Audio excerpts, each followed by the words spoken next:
Hello? Alright.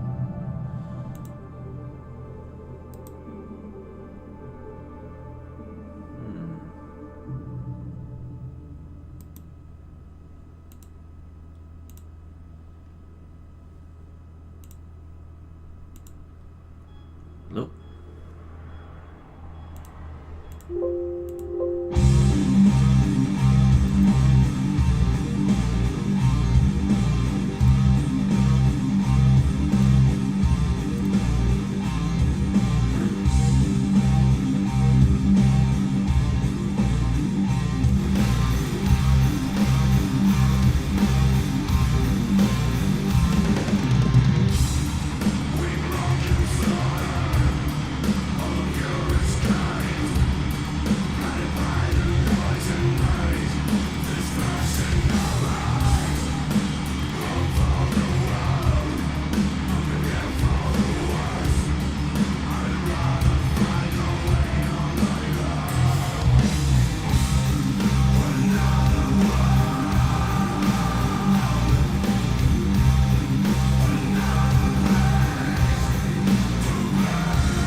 Damn it.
Mix it up with YouTube music playlists.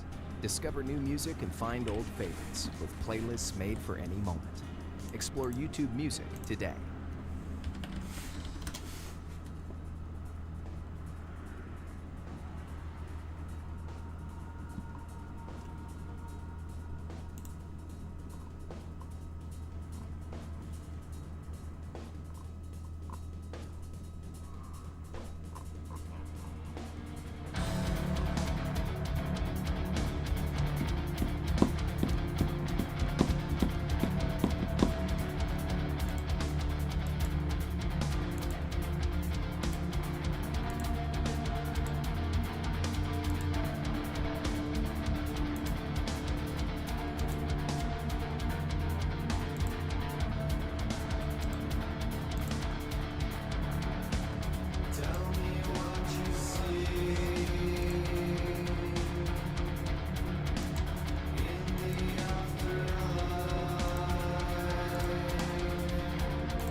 real G's moving silence like sourdough. So if you didn't know, the Sourdough King is back at... Who are you? I'm you from the future, here to tell you to choose free can.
purple room, throne of leaders, sailing to the sun, reaching higher, sleeping on a bed of broken bottom. Are you enjoying this free audiobook from Scribble.com? You may not know that Scribble has much more than just free audiobooks. Audiobooks, ebooks, we're adding new titles all the time.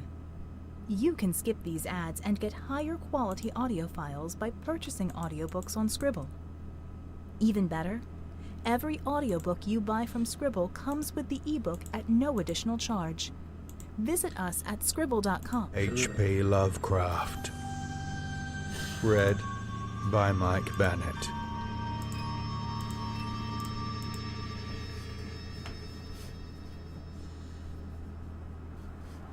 You needn't think I'm crazy, Elliot. Plenty of others have queerer prejudices than this. Why don't you laugh at Oliver's grandfather who won't ride in a motor? If I don't like that damn subway, it's my own business. And we got here more quickly anyhow in the taxi. We'd have had to walk up the hill from Park Street if we'd taken the car. I know, I'm more nervous than I was when you saw me last year, but you don't need to hold a clinic over it. There's plenty of reason, God knows, and I fancy I'm lucky to be sane at all. Why the third degree? You didn't used to be so inquisitive. Well, if you must hear it, I don't know why you shouldn't. Maybe you ought to, anyhow. For you kept writing me like a grieved parent when you heard I'd begun to cut the art club and keep away from Pickman. Now that he's disappeared, I go around to the club once in a while, but my nerves, aren't what they were. No, I don't know what's become of Pickman, and I don't like to guess. You might have surmised I had some inside information when I dropped him, and that's why I don't want to think where he's gone.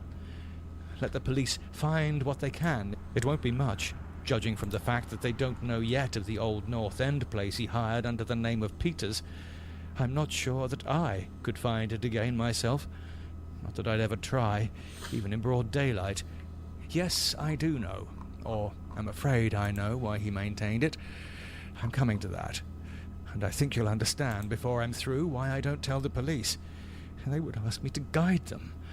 But I couldn't go back there, even if I knew the way. There was something there. Now I can't use the subway. You may as well have your laugh at this too. Go down into cellars anymore. I should think you'd have known that I didn't drop Pickman for the same silly reasons that fussy old women like Dr. Reed or Joe Minot or Bosworth did. Morbid art doesn't shock me. And when a man has the genius Pickman had, I feel it an honor to know him, no matter what direction his work takes. Boston never had a greater painter than Richard Upton Pickman. I said it at first, and I say it still. And I never swerved an inch, either, when he showed that ghoul feeding. That, you remember, was when Minot cut him. You know, it takes profound art and profound insight into nature to turn out stuff like Pickman's. Any magazine cover hack can splash paint around wildly and call it a nightmare or a witch's sabbath or a portrait of the devil. But only a great painter can make such a thing really scare or ring true.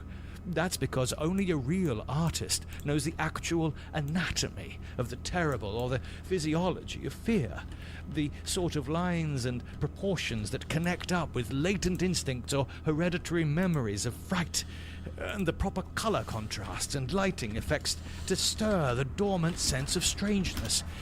I don't have to tell you why a Fuseli really brings a shiver, while a cheap ghost story frontispiece merely makes us laugh. There's something those fellows catch beyond life that they're able to make us catch for a second. Doré had it, Syme has it, Angarola of Chicago has it, and Pickman had it as no man ever had it before, or I hope to heaven ever will again. Don't ask me what it is they see. You know, in ordinary art there's all the difference in the world between the vital, breathing things drawn from nature or models and the artificial truck that commercial small fry reel off in a bare studio by rule. Well, I should say that the really weird artist has a kind of vision which makes models or summons up what amounts to actual scenes from the spectral world he lives in. Anyhow, he manages to turn out results which differ from the pretender's mince-pie dreams in just about the same way that the life painter's results differ from the concoctions of a correspondence school cartoonist. If I had ever seen what Pickman saw... But no. Here, have a drink before we get any deeper. Gad, I wouldn't be alive if I'd ever seen what that man, if he was a man, saw. You recall that Pickman's forte was faces. I don't believe anybody since Goya could put so much of sheer hell into a set of features or a twist of expression.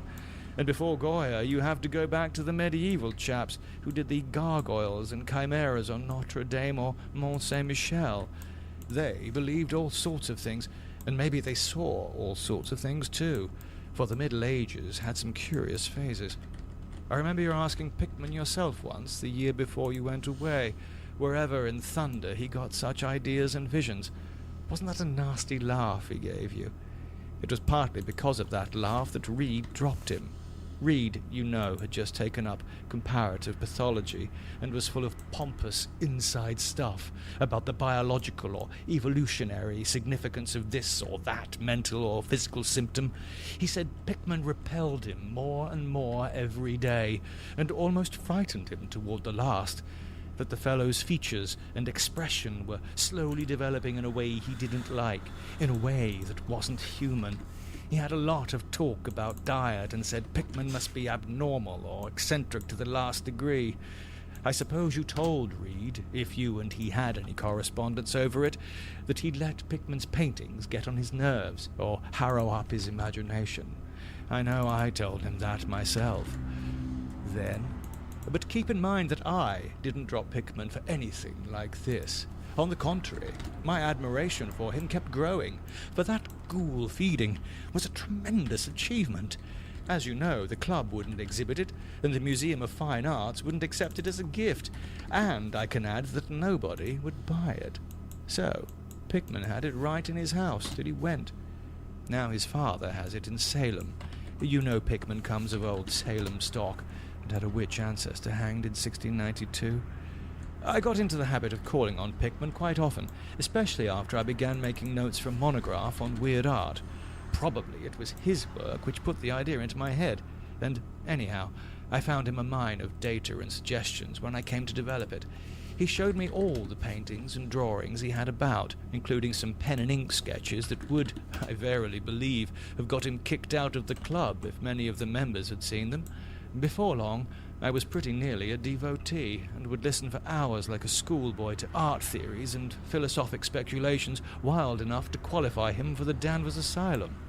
My hero worship, coupled with the fact that people generally were commencing to have less and less to do with him, made him get very confidential with me, and one evening he hinted that if I were fairly closed-mouthed and none too squeamish, he might show me something rather unusual, something a bit stronger than anything he had in the house. "You know," he said, "there are things that won't do for Newbury Street. Things that are out of place here and that can't be conceived here. Anyhow, it's my business to catch the overtones of the soul, and you won't find those in a parvenu set of artificial streets on made land. Back Bay isn't Boston. It isn't anything yet, because it's had no time to pick up memories and attract local spirits. If there are any ghosts here, they're the tame ghosts of a salt marsh and a shallow cove, and I want human ghosts, the ghosts of beings highly organized enough to have looked on hell and known the meaning of what they saw. The place for an artist to live is the North End. If any aesthete were sincere, he'd put up with the slums for the sake of the mass traditions. God, man! Don't you realize that places like that weren't merely made, but actually grew? Generation after generation lived and felt and died there, and in days when people weren't afraid to live and feel and die. Don't you know there was a mill on Copp's Hill in 1632, and that half of the present streets were laid out by 1650?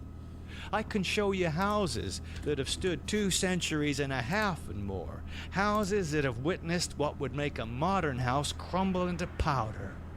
What do moderns know of life and the forces behind it?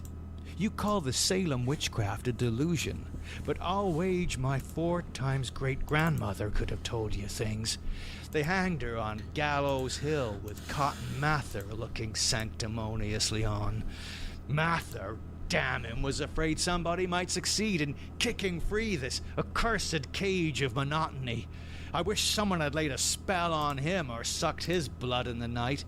I can show